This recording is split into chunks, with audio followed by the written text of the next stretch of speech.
मैं डॉक्टर संजय सिंह हूँ। मैं मुंबई में प्रैक्टिस करता हूँ। मेरा main area of focus of practice है शोल्डर और नी सर्जरी, बट रिसेंटली थोड़ा बहुत लोगों के बोलने की वजह से मैं एक ये टॉक बना रहा हूँ बैक पेन पे, जिसे हम डिसाइड इसमें हम बताऊंगा मैं आपको कि हमें बैक पेन के क्या कारण होते हैं, क्यों होता है, किन लोगों में होता है और उसे हम प्रिवेंट करने के लिए क्या कर सकते हैं। पहले हम जान लेते हैं रिस्क फैक्टर्स क्या हैं बैक पेन के। तो सबसे बड़ा रिस्क फैक्टर है एज, जिसमें जैसे जैसे हमारी एज बढ़ती है बैक की मसल्स वीक हो जाती हैं, बैक की बोन्स वीक हो जाती हैं और हमें पेन होना शुरू हो जाएगा। तो एज एक रिस्क फैक्टर है। सेडेंटरी लाइफस्टाइल आज की तारीख में बहुत इंपॉर्टेंट रिस्क फैक्टर हो जाता है। हमारे आजकल ज्यादातर भागदौड़ घर से ऑफिस, ऑफिस से घर होती है, तो यूजुअली ऑफिस में सिटिंग जॉब होती है, एक्सरसाइज करने को टाइम नहीं मिलता है। हमारी ट्रैवलिंग कार में मोस्टली होती है, कार या पब्लिक ट्रांसपोर्ट से होती है, जिसमें फिर हम ज्यादातर बैठे होंगे, तो हमें ज्यादा मूव करने का या एक्सरसाइज करने का समय नहीं मिल पाता, जिसकी वजह से over a period of time back muscles weak हो जाती हैं और बैक में पेन शुरू हो जाएगा। ओबेसिटी एक बहुत बड़ा रिस्क फैक्टर है। इसका एक पार्ट लेना देना सेडेंटरी लाइफस्टाइल से भी है। हम एक्सरसाइज नहीं कर पा रहे तो हमारा वजन भी बढ़ता जा रहा है, या कुछ मेडिकल प्रॉब्लम कैसे वजन बढ़ेगा। जितना लोड आपको आपके बॉडी में बढ़ता है, वेट बढ़ता है, उतना ही ज्यादा लोड आपके बैक में आना शुरू हो जाएगा। हेवी लोड लिफ्टिंग, तो जो मैनुअल लेबरर्स हैं या जिम में जो हेवी लोड लिफ्ट करते हैं, स्पेशली एक्सरसाइज जैसे डेड लिफ्ट वगैरह है, अगर हम उसे प्रॉपर तरीके से ना करें तो एक पर्टिकुलर एरिया के बैक पे स्ट्रेस आएगा, जिसके वजह से बैक में पेन शुरुआत हो जाएगी या आपको डिस्क प्रोलैप्स की प्रॉब्लम हो सकती है। अब हम देखेंगे हमारी स्पाइन की बनावट किस तरीके से होती है। तो जो हमारे स्पाइन का जो इंटीग्रल पार्ट है, हम अगर यहाँ इस पे देखेंगे, उसे हम वर्टिब्रा कहते हैं। वो एक यूनिट है जिसके अराउंड हमारा पूरा स्पाइन कॉलम बना हुआ है। तो ऐसे हमारे बॉडी में 33 वर्टिब्रे होते हैं।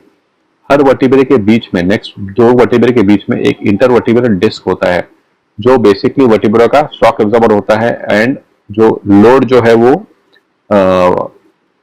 डिस्ट्रीब्यूट करता है एक एक एक वाइडर एरिया पे, ताकि एक पर्टिकुलर एरिया पे ज्यादा फोर्स ना आए। ये डिस्क का 70% कंटेंट वाटर, पानी होता है, मतलब जितना इसमें पानी होगा उसमें उतना लचीलापन होगा और उतना शॉक एब्जॉर्प्शन कैपेसिटी बढ़ती है। दो वर्टिब्रे एक दूसरे से फैसेट जॉइंट से ज्वाइन होते हैं। ये है फैसेट जॉइंट, जैसे हमारे पैर की और थाई की जो बोन जॉइंट होती है, जिसे नी कहते हैं। कोहनी एक जॉइंट है जिसमें फोरआर्म और आर्म की बोन जॉइन होती है। वैसे दो वर्टिब्रे के बीच में एक फैसेट जॉइंट होता है जो दो वर्टिब्रे को ज्वाइन करता है। ये जॉइंट इसलिए इंपॉर्टेंट है क्योंकि इसके वजह से हमारा जो मूवमेंट है वर्टिब्रा का वो सीमलेस होता है, और जब मूव करेंगे बॉडी, हम आगे झुकेंगे या पीछे मुड़ेंगे, तो उसमें वर्टिब्रा सरकता नहीं है जबकि मूव होगा। वर्टिब्रा डिस्प्लेस होना शुरू हो जाएगा तो हमें प्रॉब्लम होना शुरू हो जाएगी, तो उसे ये अवॉइड करता है। अब दो फैसेट्स के बीच में एक बहुत बड़ा पिलर होता है, जो एरिया जिसे हम पार्स कहते हैं, जो पूरा लोड झेलता है जब हम आगे झुकते हैं या पोजीशन चेंज करते हैं। तो बॉडी का सारा लोड इस एरिया पे आता है, पार्स वाले एरिया पे आता है, क्योंकि मूवमेंट तो हो रही है फैसेट जॉइंट पे। अब फैसेट जॉइंट तो मूवमेंट अलाउ कर रहा है तो वहां फोर्स कम हो जाता है, बट जो एरिया मूवमेंट नहीं अलाउ करेगा उस पर बेंडिंग फोर्स बहुत ज्यादा आता है, जिसके वजह से इसमें जो प्रॉब्लम्स होंगी वो मूवमेंट रिलेटेड प्रॉब्लम्स होंगी। उसके बाद ये जो बोनी स्ट्रक्चर है, इसके अंदर से जो मेन स्ट्रक्चर पास होता है वो है हमारा स्पाइनल कॉर्ड। बेसिकली हमारे ब्रेन से एक लंबा कॉर्ड, स्पाइनल कॉर्ड निकलता है, जो हमारी वायरिंग को दूसरी जगह पहुंचाता है। जैसे कि हमारे घर में होता है एक बॉक्स जहां से सारी घर की वायरिंग निकलती है, तो हम अपने रूम में स्विच ऑन करेंगे तो वहां लाइट चालू होगी। तो अगर बॉक्स में प्रॉब्लम होगा या वायरिंग में कहीं प्रॉब्लम होगी तो हमें हमारे अंदर रूम के एरिया में लाइट जनरेट नहीं हो पाएगी। सेम प्रिंसिपल हमारे स्पाइन में फॉलो होता है। नेक एरिया में से हमारे हाथ के रूट्स निकलते हैं, लोअर बैक से हमारे पैरों के रूट्स निकलते हैं। ये है रूट्स जो हर फोरामेन जो ये फोरामेन आउटलेट है, हर लेवल के बीच में एक फोरामेनल आउटलेट होता है, वहां से बाहर आती है। तो ये मेन कॉर्ड है, कॉर्ड से हमारे ऑफशूट्स निकलती हैं जिसे हम रूट्स कहते हैं, और ये रूट्स स्पेसिफिक रीजन के लिए होती हैं। एक रूट एक स्पेसिफिक रीजन को सप्लाई करती है। तो अगर उस रीजन में कोई प्रॉब्लम है तो हमें उस एरिया के रूट पे ध्यान देना होगा कि उसमें कोई इश्यू है या नहीं। उसके वजह से वो पेन जनरेटर बन जाता है। तो ये एक बेसिक हमारे बॉडी की स्पाइन की बनावट है। इस स्लाइड में हम देखेंगे हमारे पेन जनरेटर्स क्या होते हैं, किस कारणों से हमें पेन आता है बैक में। सबसे बड़ा या इंपॉर्टेंट पेन जनरेटर है वो डिस्क है, जो इंटरवर्टिब्रल डिस्क, जैसे मैंने बताया था पहले 70% वाटर कंटेंट होता है। जैसे एज बढ़ती है या किसी दूसरे कारण के वजह से, स्मोकर्स में या क्रॉनिक अल्कोहलिक्स में, ये डिस्क की वाटर कंटेंट कम हो जाती है, वो ब्रिटल हो जाता है। लचीलापन कम होने की वजह से, थोड़े भी फोर्स बढ़ने की वजह से इसमें टेयर हो सकता है। टेयर होने के बाद डिस्क पूरा का पूरा बाहर आ सकता है इस एरिया में, जिसे हम फोरामेन कहते हैं, या इंटरनल कैनाल हमने जो पिछली स्लाइड में देखा था, उसमें आने की वजह से वो नर्व रूट को प्रेस करना शुरू कर देगा। दूसरा जो पेन जनरेटर है वो है फोरामेन। ये एरिया जहां से नर्व रूट बाहर निकलती है, जो एग्जिट पॉइंट होता है, या तो डिस्क पीछे आने की वजह से या इस एरिया में ओवरग्रोथ होने की वजह से। ओवरग्रोथ होने के chances usually older age groups में होते हैं, जब हमारे यहाँ पर ये फोरामेन चारों तरफ से लिगामेंट से घिरा होता है, और इन लिगामेंट्स में कैल्सिफिकेशन होने की वजह से जो नर्व का एरिया है एग्जिट का, वो कम हो जाएगा। तो पहले सपोज इतना एरिया हमारे नर्व रूट के लिए है पास होने के लिए, जिसमें आराम से नर्व रूट पास हो जाती है, बाद में वो एरिया सिकुड़ करके कम हो जाएगा, जिसकी वजह से फोरामिनल स्टेनोसिस हो जाता है और वो नर्व रूट रेडिकुलोपैथी को क्रिएट करता है, जिसकी वजह से पैरों में दर्द होना शुरू हो जाएगा। तीसरा जो पेन जनरेटर है वो है फैसेट जॉइंट। ये जॉइंट जैसे जिस तरीके से दूसरे जॉइंट जो बॉडी के आर्थराइटिक होते हैं, वैसे इस जॉइंट में भी आर्थराइटिस की प्रॉब्लम होनी शुरू हो जाती है किसी भी कारण की वजह से। तो जब हम मूव करेंगे तो ये जॉइंट में फ्रिक्शन जनरेट होगा और पेन होगा। उसके बाद का जो पेन जनरेटिंग एरिया है वो है पार्ट्स, जो मैंने बताया था, जो पिलर है, दो वर्टिब्रल बॉडीज को इंटरकनेक्ट करने वाला पिलर, उस एरिया में स्ट्रेस बढ़ने की वजह से वहां पर फ्रैक्चर हो जाएगा और आपको मूवमेंट में पेन होगा। इसके हम बाद में डिटेल में बात करेंगे हर एक पॉइंट पे। लास्ट जो पेन जनरेटिंग फैक्टर है वो है वर्टिब्रल बॉडी। जो मेन पार्ट है जो लोड शेयर करता है बॉडी का, वो स्पाइन में होता है वर्टिब्रल बॉडी। यूजुअली ये काफी स्ट्रॉन्ग बोन होती है, बट जैसे जैसे एज प्रोग्रेस करती है, या कुछ पेशेंट जिनमें ऑस्टियोपोरोसिस या विटामिन डी डेफिशिएंसी होती है, यहाँ पर बोन की स्ट्रेंथ कम हो जाती है और उसकी वजह से पेन जनरेट होगा। अब हम इनको इंडिविजुअली देखेंगे। सबसे पहला जो कारण हमने बताया था डिस्क प्रोलैप्स, जिसको हम कॉमन लैंग्वेज में सियाटिका कहते हैं। तो इसके वजह से क्या पेन होता है, क्यों पेन होता है, वो हम थोड़ा डिटेल में डिस्कस करेंगे। एक तो पेन होगा सडन ऑनसेट, जैसे हमने सडनली कुछ बाल्टी उठाई या नीचे झुके कुछ उठाने के लिए, या सडनली किसी को जोर से चीख आ गई, तो एक बैक में कैच आ जाएगा, उसके साथ बैक के साथ आपको पैरों में भी दर्द होना शुरू हो जाएगा अगर ये प्रॉब्लम सीवियर होगी तो। और वो पेन इतना सीवियर होगा कि आपको कभी कभी खांसी लेते वक्त या उठते बैठते वक्त भी पेन होना कंटिन्यूसली शुरू हो जाएगा। तो डिपेंडिंग अपॉन सिवियरिटी आपकी पेन की सिवियरिटी होगी। कुछ पेशेंट्स को बर्निंग या टिंगलिंग सेंसेशन आना शुरू हो जाता है पैरों में, कुछ पेशेंट्स को सिर्फ ये लोकलाइज होता है बैक में। तो ये डिटेल एग्जामिनेशन के बाद ही मालूम पड़ता है कि एग्जैक्टली किस लेवल तक इन्वॉल्वमेंट है और क्या इन्वॉल्वमेंट है। तो इसे हम थोड़ा एनाटॉमी वाइज अगर देखेंगे तो ये हमारी डिस्क की नॉर्मल बनावट है। जो आउटर लेयर है वो थोड़ा स्टिफ होता है, इनर लेयर एक जेली की तरह होता है। जब डिस्क टेयर होता है तो वो जेली वाला एरिया जो लेयर है वो बाहर निकल आता है। यूजुअली जो हमारी नर्व रूट है वो उस फैक्टर्स या उस केमिकल के लिए यूज टू नहीं होती है, तो एक केमिकल रिएक्शन जनरेट होता है। वो केमिकल रिएक्शन जनरेट होने की वजह से ये पूरी नर्व रूट ये जो है ये इन्फ्लेम हो जाती है या इसमें सूजन आ जाती है, जिसकी वजह से पैरों में या बैक में पेन होना शुरू होती है।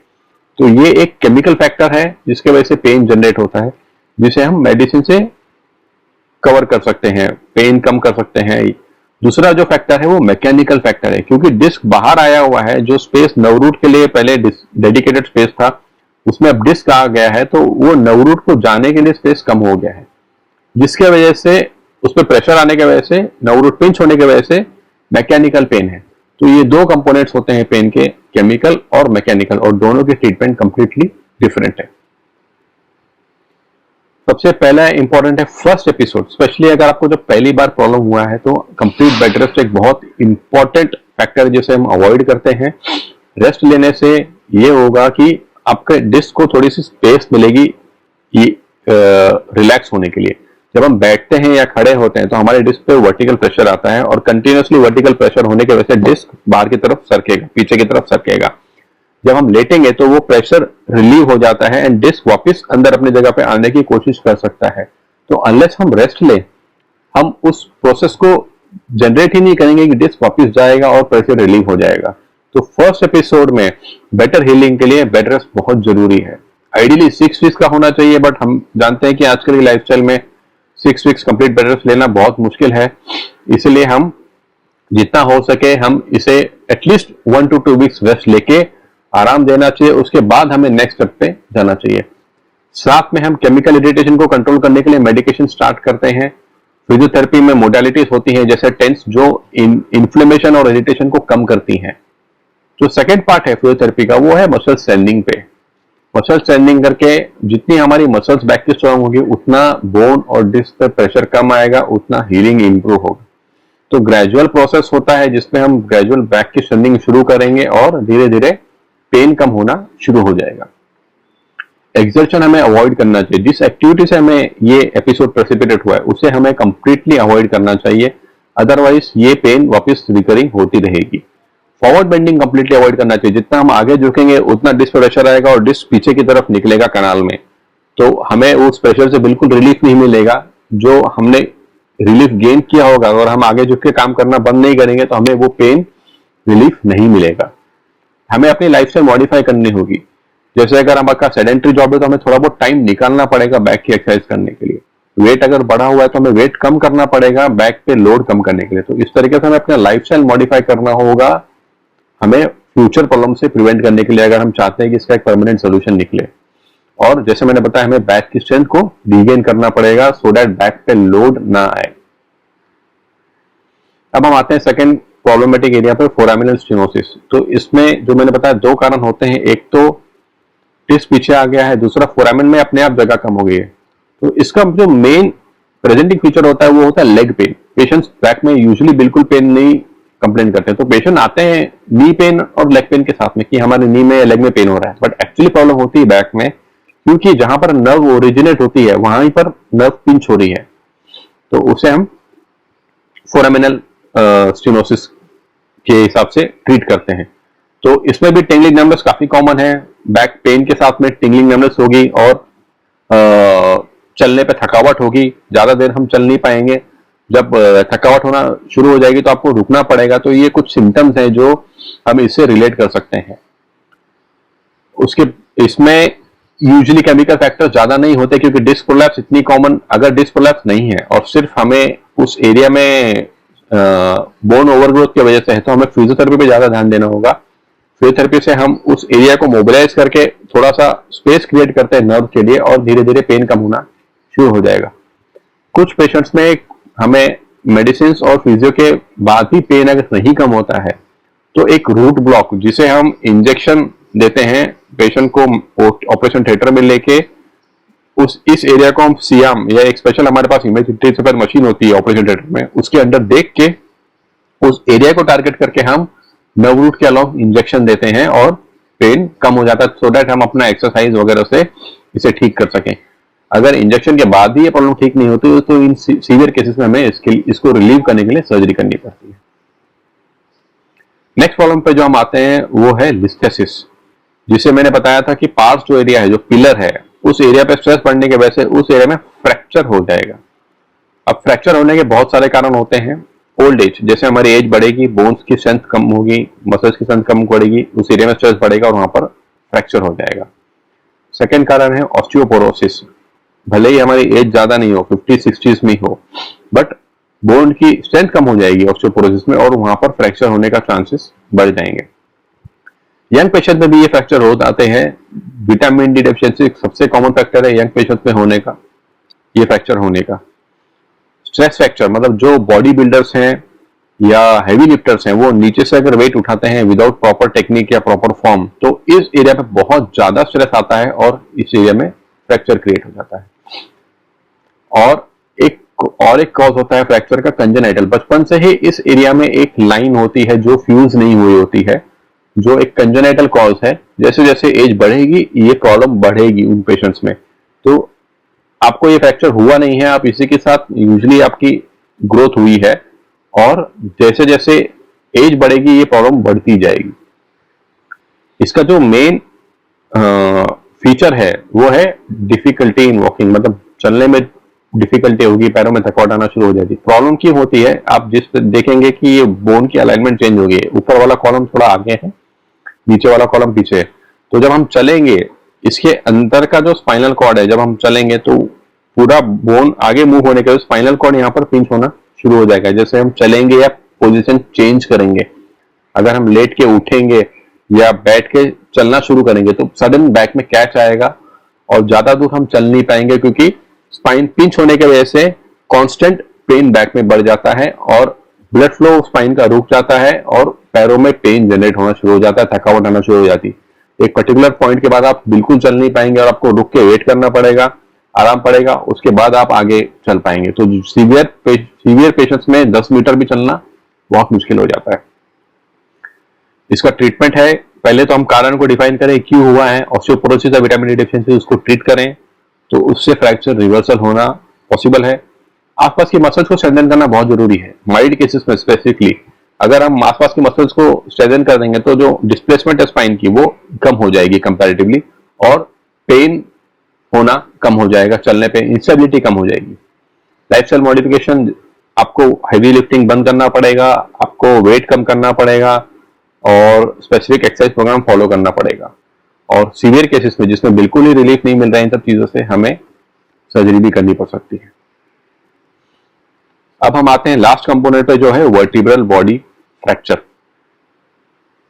ये जो मेन स्टे है वेट ट्रांसमिशन का, यूजुअली फ्रैक्चर होने के दो ही कारण होते हैं। या तो आप ओल्ड एज में हैं तो एक छोटे से भी झटके की वजह से आपको पेन हो सकता है, जैसे कि आप सडनली अगर आप बैठने गए कुर्सी पे और आप किसी थोड़ा सा भी जोर से बैठे तो वर्टिब्रल बॉडी फ्रैक्चर हो सकती है। ये ओल्ड एज या ऑस्टियोपोरोटिक पेशेंट्स में। यंग पेशेंट्स में या कम उम्र वालों में होने के लिए ऐसे बहुत सीवियर ट्रॉमा होना होता है। यूजुअली हाइट से, आप बहुत हाइट से नीचे गिर गए या आपका एक्सीडेंट हुआ है, सीट बेल्ट पहनी हो, सीट बेल्ट फ्रैक्चर जिसे कहते हैं, तो एक सीवियर ट्रॉमा लगता है इसे फ्रैक्चर होने के लिए। तो ओल्ड पेशेंट्स में जब ये फ्रैक्चर होते हैं तो काफी पेनफुल होते हैं, कंटिन्यूसली बैक में पेन होता रहता है और इसका यूजुअली पेन बैक को ही फोकस होगा, पैरों में पेन इसका नहीं जाएगा। तो उन पेशेंट्स में हम यूजुअली एडवाइस करते हैं कि आप रेस्ट लें। यूजुअल हीलिंग मैकेनिज्म जो बॉडी का है 1 महीने में पेन कम कर देगा। साथ में हम थोड़ा पेन कंट्रोल करने के लिए मेडिसिन या ऑस्टियोपोरोसिस को ठीक करने के लिए मेडिसिन दे देते हैं, जिसकी वजह से धीरे धीरे पेन कम हो जाएगा। और उन पेशेंट्स में बाद में एक स्पेसिफिक ब्रेसेस होती हैं, इसको पहन के हम मोबिलाइजेशन शुरू करते हैं ताकि रीफ्रैक्चर ना हो जाए। तो जितना हो सके उतना बेड रेस्ट और ब्रेस पहन के मोबिलाइज करना बहुत जरूरी है। जो यंग पेशेंट्स होते हैं, यंग पेशेंट्स में अगर ये फ्रैक्चर हो रहा है और अगर बहुत ज्यादा हाई वेलोसिटी ट्रॉमा के साथ हुआ है तो बहुत बार इस एरिया के कुछ बोन पीसेस पीछे आ जाते हैं कनाल में, जहां पर स्पाइनल कॉर्ड होता है, और वो स्पाइनल कॉर्ड को प्रेशराइज कर सकते हैं। उन पेशेंट्स में पैरालिसिस काफी कॉमन है। हम सुनते हैं कि बाइक से एक्सीडेंट हुआ और पैरालिसिस हो गया, तो मेन पैरालिसिस का कारण होता है कि बोन के जो फ्रैगमेंट्स हैं यहाँ के वो पीछे आ गए कनाल में। उन पेशेंट्स में सर्जरी मैंडेटरी है प्रेशर रिलीव करने के लिए। तो जो old age vertebral body fractures हैं वो रेस्ट और ब्रेसिंग से ठीक हो जाते हैं।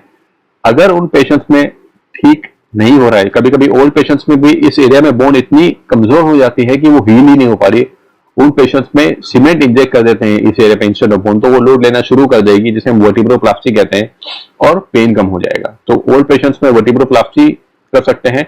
एक पेशेंट में सर्जरी करके हमें उसे पूरा फिक्स करना पड़ेगा ताकि उस एरिया से प्रेशर रिलीव हो जाए। तो ये हमने आज सारे बैक पेन के रिलेटेड जो कॉमन फैक्टर्स हैं वो देख लिए, एरिया वाइज, रीजन वाइज, किस वजह से प्रॉब्लम होगी, क्यों प्रॉब्लम होगी, और हमें कोशिश करनी चाहिए कि उसे आइडेंटिफाई करें क्यों ये पेन हो रहा है और उसे ठीक करने के लिए एक फोकस तरीके से ध्यान देना चाहिए। सबसे बेस्ट जो हमारे पास जो अपॉर्चुनिटी होती है वो फर्स्ट एपिसोड में, स्पेशली सियाटिका में या डिस्क प्रोलैप्स में फर्स्ट एपिसोड में होती है। अगर हम फर्स्ट एपिसोड को ठीक से हैंडल कर लें तो आगे जाके जो प्रॉब्लम्स होने वाली होती है उसे हम काफी हद तक बचा सकते हैं, क्योंकि ये एक रिकरिंग प्रॉब्लम होती है। शुरू में हमने इस पे ध्यान नहीं दिया तो आगे जाके ही आपको ये प्रॉब्लम वापस से आ सकती है। थैंक यू टॉक सुनने के लिए, और अगर आपको कोई इस पे क्वेरी हो या इश्यू हो तो आप इन चैनल्स पे या तो मेरे वेबसाइट पे या मेरे यूट्यूब चैनल पे आप जाके इस पे कमेंट डाल सकते हैं, और आपको इस पे आगे और कौन सी वीडियो देखनी है उस पे भी आप कमेंट कर सकते हैं कि आपको किस टॉपिक पे आपको वीडियो चाहिए। Thank you.